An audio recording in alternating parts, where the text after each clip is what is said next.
Assalamualaikum warahmatullahi wabarakatuh, Pak Ustadz. Bolehkah saya bertanya? Oke. Ya. Silakan. Apakah tidur telentang itu membatalkan puasa, Pak Ustadz? Baik.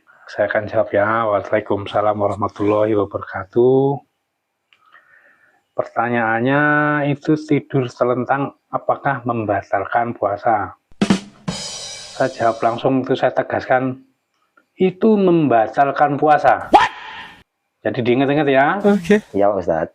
Tidur telentang itu membatalkan puasa. Jangankan tidur telentang, telen baut, telen obeng, bahkan telen ikan bakar atau ayam lalapan itu membatalkan puasa. Jadi tolong dipahami ya. Ya, Pak Ustadz. Ya, oke. Ada yang lain? Cukup, Pak Ustadz. Oke. Terima kasih, Pak Ustadz, atas pencerahannya. Semoga bermanfaat.